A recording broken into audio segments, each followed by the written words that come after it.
The grand ballroom of Whitmore Palace shimmered under the light of 1,000 crystals.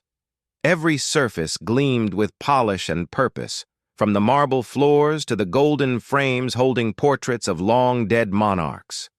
Tonight was supposed to be perfect. Tonight was supposed to follow the script that everyone in the kingdom had memorized.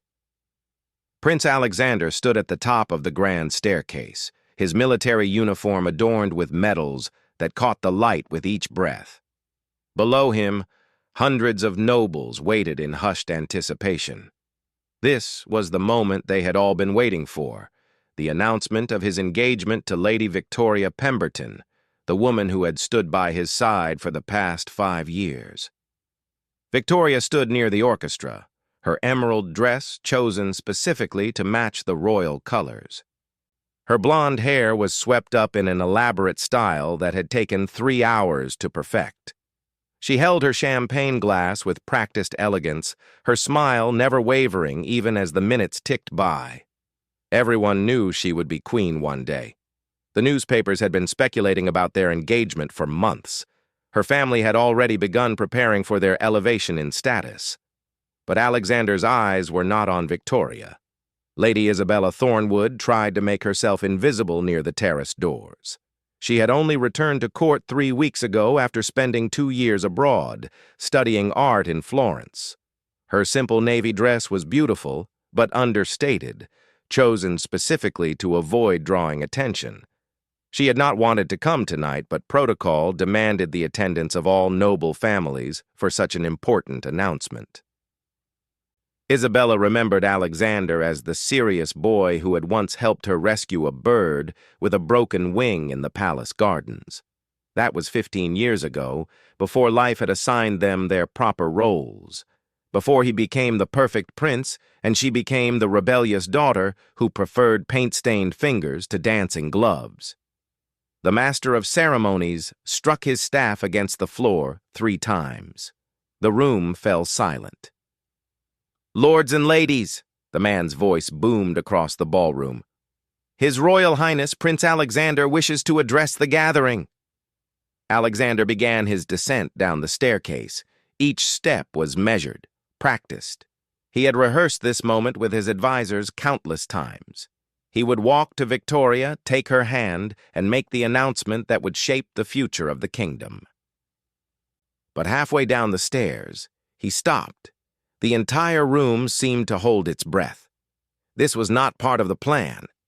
Alexander's gaze had found Isabella by the terrace doors.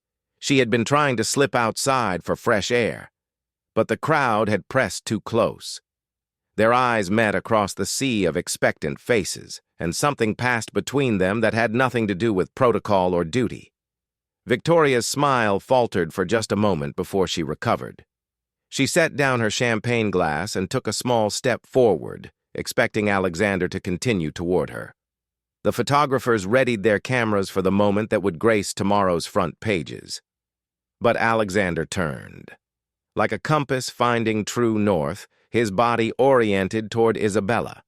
The crowd parted in confusion as he walked not toward Victoria, but toward the terrace doors, where Isabella stood frozen in place. "No," Isabella whispered, though no one could hear her over the growing murmur of voices. She knew what this would mean. She knew the scandal it would cause. Her family would be furious. Victoria would be humiliated. The entire kingdom would be thrown into chaos. But Alexander kept walking.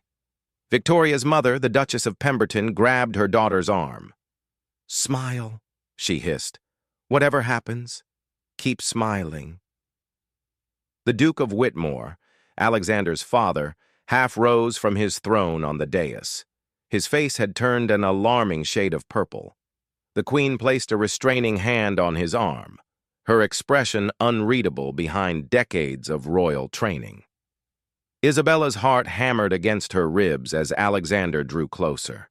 She could see the determination in his eyes.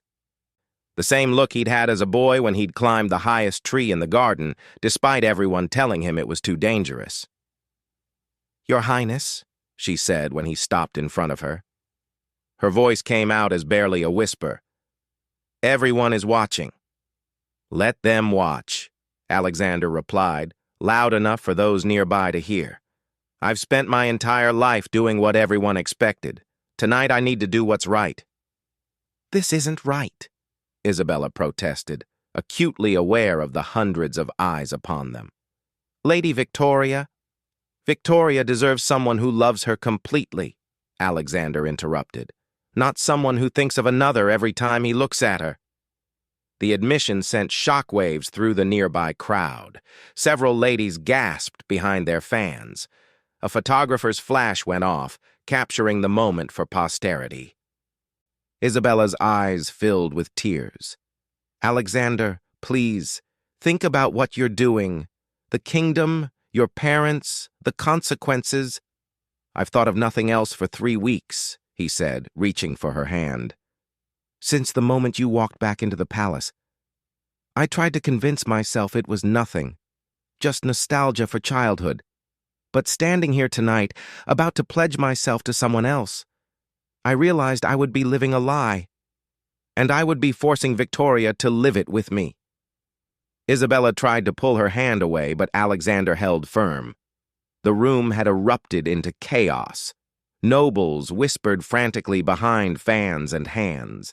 The orchestra had stopped playing, unsure whether to continue. Victoria stood exactly where she had been, her smile now a fixed mask that fooled no one.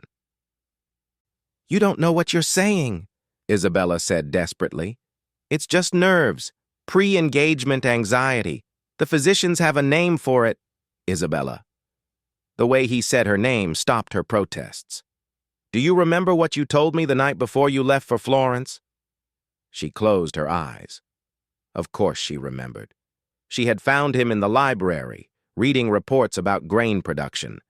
She had been wearing her traveling cloak, unable to leave without saying goodbye. She had told him she was leaving because watching him with Victoria was like slowly drowning in public view. That was 2 years ago, she said weakly. Everything's different now.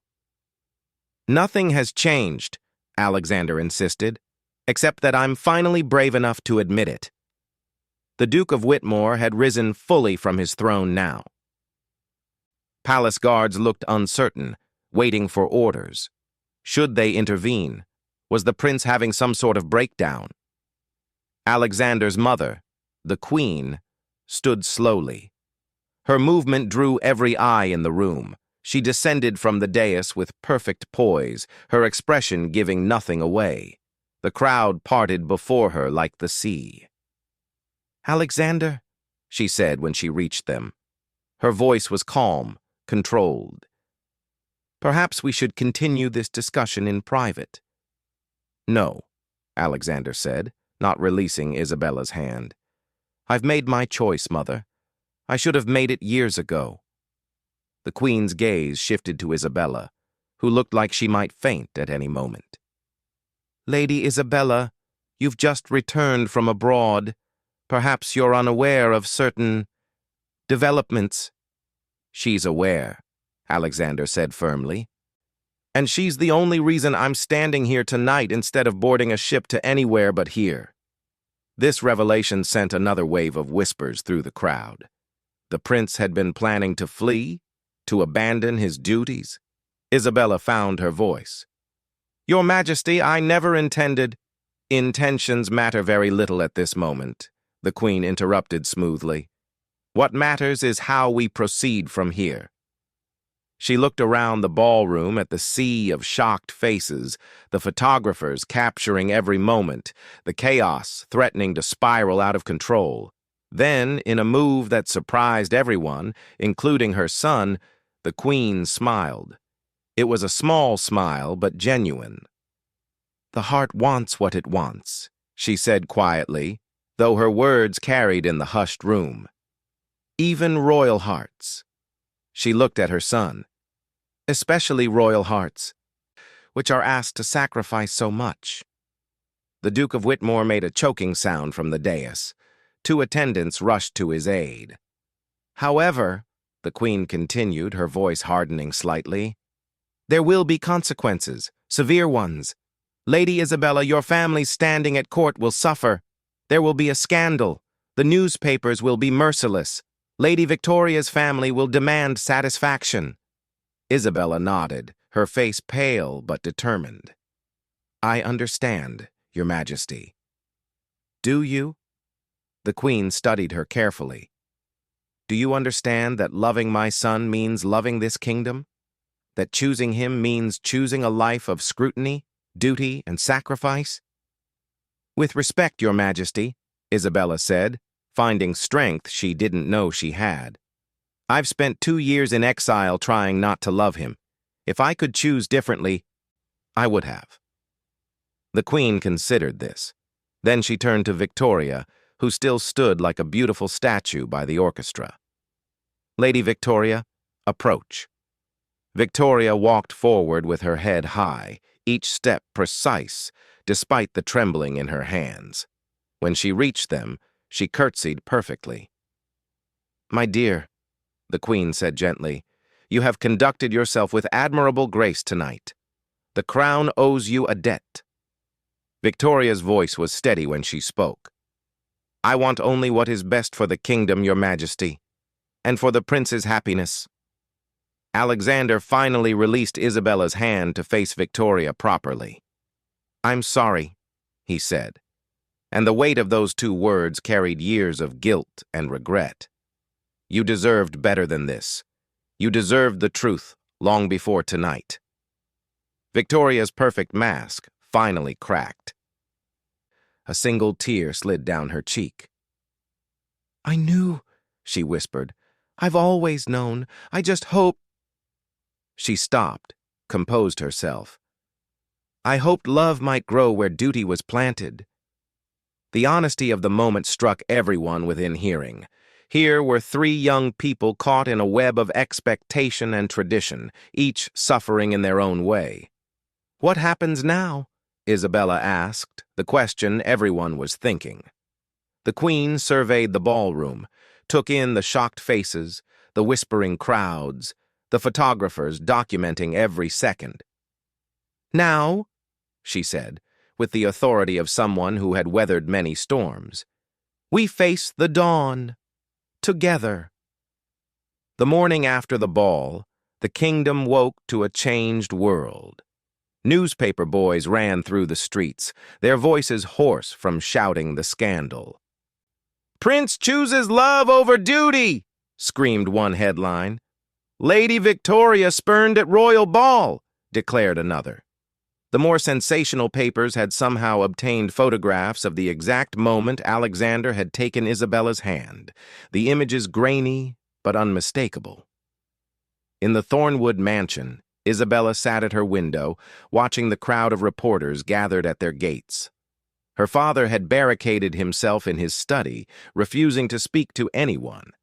Her mother had taken to her bed with a case of nerves. Only her younger brother Thomas seemed to find the situation amusing. You've done it now, Bella, he said, entering her room with a tray of tea and a stack of newspapers. Father's received 17 letters already this morning. 12 are from families withdrawing invitations. 4 are from reporters offering money for exclusive interviews, and 1, he grinned, 1 is from the palace. Isabella's hand trembled as she took the sealed envelope. The royal crest seemed to mock her with its perfection. Inside, the Queen's handwriting was precise and brief. Lady Isabella, you are commanded to appear at the palace at 2 o'clock this afternoon. Come alone, tell no one. Meanwhile, at the Pemberton estate, Victoria sat in her morning room, perfectly dressed and composed despite having not slept. Her mother paced behind her, a whirlwind of fury and indignation. We'll demand satisfaction, the Duchess declared. The humiliation, the scandal. 5 years of preparation, and for what? For him to chase after some artist who can't even dress properly for a ball? Mother, please, Victoria said quietly. It's done. Done? Done! The Duchess's voice rose to near hysteria. Nothing is done. We'll petition the king. We'll appeal to Parliament. We'll do nothing, Victoria interrupted, steel in her voice. I will not beg for a man who doesn't want me. I have more pride than that. Her mother stopped pacing, shocked by her daughter's tone. Victoria had always been the perfect daughter, obedient and gentle. This new resolve was unexpected. Then what do you propose we do? The Duchess asked. Victoria stood, moving to the window where she could see her own crowd of reporters. We survive, we hold our heads high, and we find a way to turn this to our advantage. She smiled, but it didn't reach her eyes. After all, I'm now the most famous rejected woman in the kingdom. Surely that must count for something. At the palace, Alexander faced his father's wrath in the king's private study. The Duke of Whitmore had recovered from his near-apoplectic fit of the night before, but his fury had only crystallized into something harder and more dangerous. Do you have any idea what you've done? The king's voice was deadly quiet. The agreements with the Pemberton family, the trade negotiations that hinged on this alliance, the stability of the noble houses. I know exactly what I've done, Alexander replied, standing straight despite his exhaustion. He hadn't slept either, but unlike Victoria, it showed. His uniform was slightly rumpled, his face drawn. I've chosen honesty over politics. Honesty? The king laughed bitterly. You think honesty feeds the people? You think love signs treaties or stops wars? I think a kingdom built on lies is already lost, Alexander shot back. Would you have me marry Victoria, father children with her, all while loving another? Would you have me be that kind of king? The blow came fast, the king's hand connecting with Alexander's cheek with a crack that echoed through the study. Alexander didn't flinch, didn't step back. He simply turned his face back to his father, a red mark already forming on his cheek. You will be the kind of king this realm needs, the king said, breathing hard. Not the kind you want to be. Like you? Alexander asked quietly. The question hung in the air between them, heavy with years of unspoken truths. The king's face went white. Everyone knew the story, though no one spoke of it.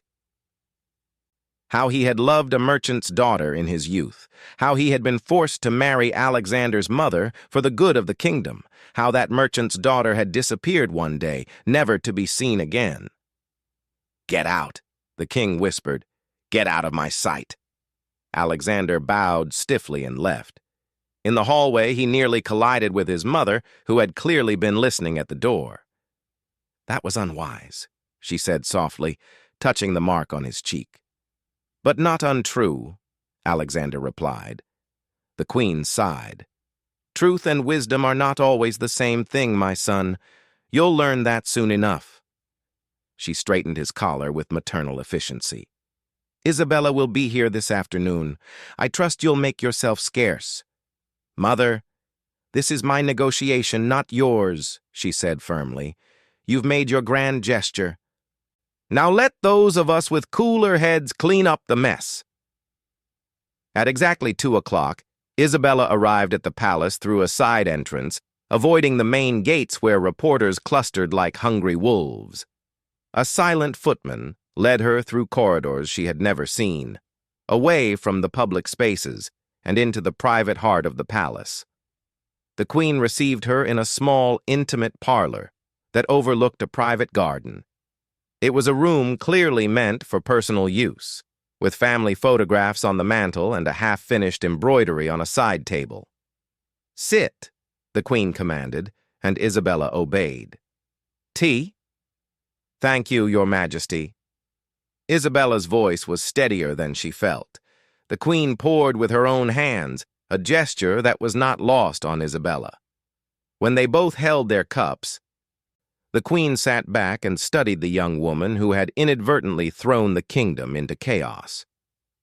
Tell me, the queen said finally, what are your feelings for my son?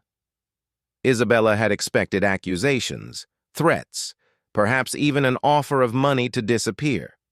This direct question caught her off guard. I love him, she said simply. I've loved him since I was 15 years old, and he spent an entire afternoon teaching me to play chess, because I was too shy to admit I didn't know how. The Queen's expression softened almost imperceptibly. And yet, you left for Florence. Because I loved him, Isabella said. Because watching him with Victoria, seeing him fulfill his duty while I stood in the shadows, it was killing me slowly. I thought distance would cure me. I thought time would make me forget. But it didn't. No, Your Majesty, it only made it worse. The Queen set down her teacup with a decisive click. I'm going to tell you something that no one else knows. Not my husband, not my son. Can you keep a secret, Lady Isabella? Isabella nodded, not trusting her voice. 27 years ago, I was in love with someone else. A minor duke's son, entirely unsuitable for a future queen. We met in secret for months, planning to elope. The Queen's eyes grew distant with memory. The night we were to run away, I found him with another woman, a kitchen maid he'd been seeing all along. Isabella gasped softly. The Queen smiled without humor. I married Alexander's father 3 months later. I thought my heart was broken beyond repair. I thought I would never feel anything again. She looked directly at Isabella. I was wrong. Love grew where I least expected it. Not passionate, perhaps, not the burning fire of youth, but something deeper. Something that has sustained us through 26 years of reign.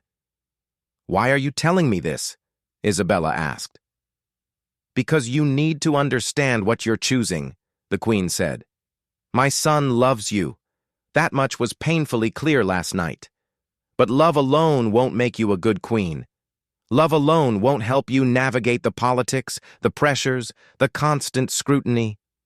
Love alone won't protect you when the newspapers turn cruel, when the people blame you for every problem in the kingdom, when your own family becomes a liability. Isabella's hands tightened on her teacup. Are you asking me to refuse him? I'm asking you to be sure, the Queen said. Because if you accept him, if you take this path, there is no turning back. Victoria can recover from this. She's young, beautiful, from a good family. She'll find another match, perhaps even a better one. But you'll be the woman who stole the prince. That reputation will follow you forever. And if I am sure? Isabella asked, lifting her chin. If I'm willing to face all of that? The Queen studied her for a long moment. Then we have work to do. The kingdom won't accept you easily. You have no political connections, no powerful allies, no experience with court intrigue. You paint flowers and read poetry.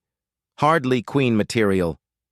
I also speak 4 languages, understand economics from helping manage my father's estates, and have connections throughout the art world of Europe from my time in Florence, Isabella said, some spirit returning to her voice. I may not be what you expected for your son, Your Majesty, but I'm not without resources. A small smile played at the Queen's lips. Better. Show that fire when you need to. You'll need it. She stood, and Isabella quickly rose as well. I'll arrange for you to meet with my personal secretary tomorrow. If we're to do this, we'll do it properly. You'll need etiquette lessons, political education, and a complete transformation of your public image. And Alexander? Isabella asked hopefully. Will be kept busy with his own preparations, the Queen said firmly. You've had your romantic moment. Now comes the hard work. You won't see him privately until I deem you ready. Isabella's face fell, but she nodded. I understand. Do you? The Queen moved closer, her voice dropping. Because make no mistake, Lady Isabella, if you fail, if you prove unworthy of the crown, I will remove you from my son's life as efficiently as I'm currently working to place you in it. I love my son, but I love this kingdom more. Remember that. Isabella met the Queen's gaze steadily. I'll remember, Your Majesty. But perhaps you should remember something too. The queen raised an eyebrow at her boldness. Your son was willing to give up his crown last night. He was going to leave, to abandon everything. I'm not his weakness, Your Majesty. I'm the only reason he stayed. The two women stared at each other for a moment, taking each other's measure. Then the queen nodded once, decisively. Perhaps you'll make a queen after all. Time will tell. As Isabella was escorted out through the same hidden corridors, she passed a window that looked down into a courtyard. Alexander was there, surrounded by advisors, but he must have sensed something because he looked up. Their eyes met for just a moment before Isabella was ushered on. In that moment, 1,000 words passed between them: patience, hope, determination, love. The road ahead would be difficult, perhaps impossible, but they would walk it together, even if apart for now.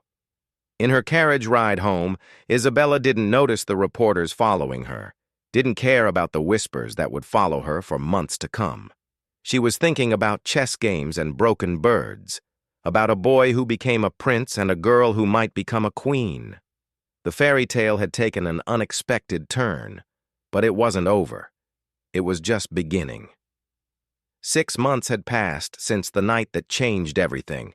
The palace gardens wore their autumn colors like a royal robe, gold and crimson leaves dancing in the cool breeze. Isabella stood at the window of the queen's study, watching gardeners prepare for the harvest festival. She barely recognized the woman reflected in the glass. Gone was the shy girl who had hidden by the terrace doors. The queen's training had been relentless, but effective. Isabella now moved through the palace with confidence, her bearing regal without being arrogant. Her simple dresses had been replaced with elegant gowns that struck the perfect balance between fashion and dignity. More importantly, her mind had been sharpened like a blade. "You're distracted," the queen observed from her desk where she was reviewing state papers. Isabella turned from the window. "The Thornfield border dispute, Your Majesty. I believe I may have found a solution." The queen set down her pen. Intrigued. For weeks, tensions had been rising over a valuable stretch of land between two noble houses. The dispute threatened to erupt into violence, and the king's counselors had been unable to find a resolution that satisfied both parties. "Go on," the queen said. Isabella moved to the map on the wall, pointing to the contested area. "The land is valuable because of the river access it provides. Both houses need it for trade. But what if we didn't divide the land at all? A shared territory?" The queen frowned. "That rarely works. Too many opportunities for conflict." "Not shared," Isabella said, warming to her topic. "What if the crown established a new trade port there? Both houses would have equal access, the crown would collect taxes on all goods passing through, and we could use those funds to improve infrastructure throughout the region. Everyone benefits." The queen studied the map, her mind working through the implications. It would require significant initial investment, which could come from the marriage settlement the Pemberton family is still obligated to pay, Isabella said carefully. "Lady Victoria wrote to me last week. She's engaged to the Duke of Marlborough now, and her family is eager to settle all outstanding obligations to avoid any lingering scandal." The queen looked at Isabella with new respect. "You've been corresponding with Victoria?" "She reached out first," Isabella admitted. "We've found we have more in common than we expected. She's been invaluable in helping me understand the intricate relationships between the noble houses." "Turning a potential enemy into an ally," the queen murmured. "Perhaps I've taught you too well." A knock at the door interrupted them. The queen's secretary entered, looking flustered. "Your Majesty, forgive the interruption, but there's a situation developing in the lower city. A fire at the textile factory. Hundreds of workers trapped." Isabella was moving before she realized it. "We need to send the palace guard immediately, and open the royal hospital to receive the injured." The secretary looked uncertain, glancing between Isabella and the Queen. He wasn't sure whether to take orders from someone who had no official position. The Queen stood slowly. "Do as Lady Isabella says, and prepare my carriage." "Your Majesty," the secretary said, alarmed. "Surely you're not thinking of going yourself." "The people need to see their ruler's care," the Queen said firmly. "Lady Isabella, you'll accompany me?" Isabella's heart raced, but she nodded. This would be her first major public appearance since the ball. The Queen had kept her carefully secluded, allowing the scandal to die down while Isabella prepared. But there was no time for fear now. The scene at the factory was chaos. Flames licked at the sky while firefighters battled desperately to control the blaze. Families clustered around the building, crying out for loved ones still inside. The arrival of the royal carriage caused a stir, but the Queen stepped out as if walking into a state dinner, calm and controlled. Isabella followed, and a hush fell over the nearest group of people. Everyone knew who she was, the woman who had stolen the prince, the interloper, the scandal. But Isabella didn't have time to worry about their opinions. She spotted a group of children huddled together, crying for their parents who were still inside. "Set up a safe area for the children," she ordered the nearest guards, "away from the smoke, and bring water and blankets from the palace supplies." She moved through the crowd with purpose, organizing relief efforts, comforting the terrified, coordinating with the fire brigade. When a woman collapsed from smoke inhalation, Isabella didn't hesitate to kneel in the soot and ash, cradling the woman's head while medics worked. "My daughter!" the woman gasped. "Still inside. 3rd floor." Isabella looked up at the burning building. The 3rd floor was engulfed, firefighters unable to reach it. But there, a small face at a window, a little girl trapped in a room where the fire hadn't yet reached. "We need a ladder," Isabella called out. "Now!" "It's too dangerous," the fire chief protested. "The structure could collapse any moment."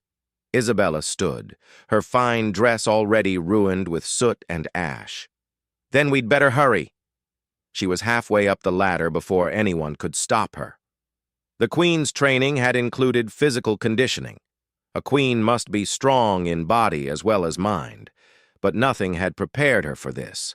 The heat was overwhelming, smoke stinging her eyes and choking her lungs. But the little girl's terrified face drove her upward. "Don't look down," she heard someone shout. Alexander. When had he arrived? But she couldn't look, couldn't stop. The window was just above her. The girl was too frightened to move, pressed against the far wall of the room. Isabella could see flames beginning to eat through the door. No time for coaxing. She hauled herself through the window, grabbed the child, and turned back just as a terrible cracking sound filled the air. The floor beneath her feet shifted. "Jump!" voices screamed from below. Isabella looked down to see firefighters holding a rescue net. It seemed impossibly far.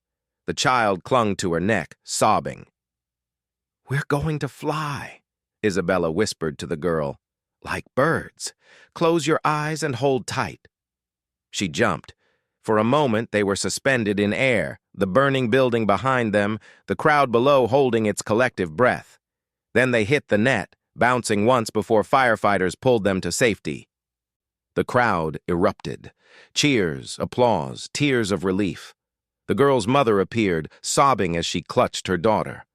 Isabella tried to stand, but her legs wouldn't cooperate. Strong arms caught her.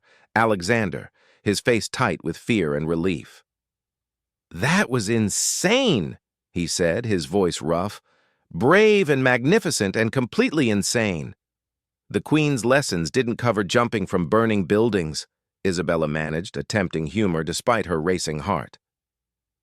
"I'll have to speak to her about that oversight," Alexander replied, but his attempt at lightness was betrayed by the way his hands shook as he held her. The Queen appeared, her own dress bearing evidence of her work among the injured. She looked at Isabella for a long moment, then did something that shocked everyone watching. She curtsied, not deeply, not the full curtsy due to royalty, but a gesture of respect nonetheless. "Well done," she said simply. The crowd around them had grown, and Isabella became aware of the way they were looking at her, not with suspicion or resentment, but with something approaching awe. She had risked her life for one of their children. She had stood with them in their moment of crisis. Someone started clapping slowly, then another joined, and another. Soon, the applause was thunderous, echoing off the buildings around them. Isabella stood on shaky legs, supported by Alexander, and faced the people who might one day be her subjects. "The real heroes are the firefighters," she called out, her voice carrying despite her raw throat. "And all of you who rushed to help your neighbors. This is what makes our kingdom strong, not palaces or crowns, but the courage to stand together in dark moments." The crowd roared its approval. Alexander squeezed her hand, and she saw pride shining in his eyes. The queen nodded approvingly. Even the reporters who had been documenting everything seemed moved. In the days that followed, the story spread throughout the kingdom. Newspapers that had once called Isabella a social climber now praised her courage. The image of her leaping from the burning building with the child in her arms became iconic. Artists painted it, poets wrote about it, and mothers told the story to their children. But more importantly, the noble houses began to see her differently. Her solution to the Thornfield dispute was implemented and succeeded beyond anyone's expectations. She established a foundation for the families affected by the fire, personally overseeing the distribution of aid. When she appeared at court functions, lords and ladies who had once snubbed her now sought her counsel. 3 months after the fire, on a clear winter morning, King William summoned Isabella to his private study. She had met with him only twice before, both times brief and formal. The mark Alexander bore from their confrontation had long since faded, but the tension between father and son remained.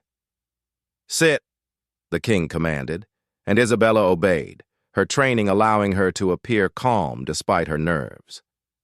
The king studied her for a long moment. "My wife tells me you've exceeded all expectations." "Her Majesty has been a generous teacher," Isabella replied carefully. "My son remains determined to marry you." "I am honored by his constancy." "Your Majesty." The king stood and moved to the window, his hands clasped behind his back. "I have ruled this kingdom for 26 years. I've made decisions that saved lives and decisions that cost them. I've put duty above all else. Always." He turned to face her. "I was wrong about you." Isabella blinked, certain she had misheard. The king was not known for admitting mistakes. "You would have been easier to dismiss if you were merely beautiful or merely clever," he continued. "But you've shown courage, wisdom, and most surprisingly, the ability to unite rather than divide. The people have taken you into their hearts." He returned to his desk and pulled out a document. "The Privy Council met this morning. The vote was unanimous. Your marriage to Alexander has been approved." Isabella's heart stopped, then resumed at double speed. "Your Majesty, thank you." "Don't thank me," the king said gruffly. "You earned this yourself, though I suspect my wife's influence didn't hurt. She's grown fond of you, though she'd never admit it."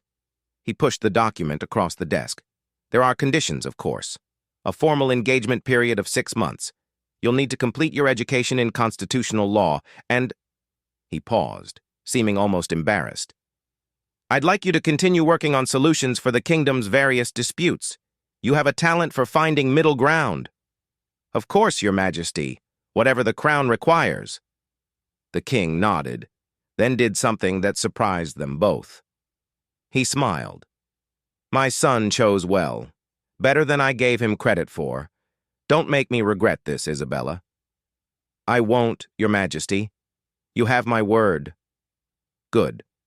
Now go."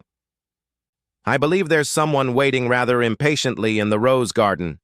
Isabella curtsied deeply and left, her steps quickening as she made her way through the palace. The rose garden was dormant in winter, but Alexander stood among the bare branches, his breath clouding in the cold air. When he saw her, his face transformed. "Well, 6 months," she said, unable to contain her smile. "We have to wait 6 more months." "I'd wait 6 years," he said, catching her hands, 6 decades if necessary. "Fortunately, that won't be required," Isabella laughed. "Though I do have to pass constitutional law." "I'll tutor you personally," Alexander promised. "Every evening, very thorough lessons."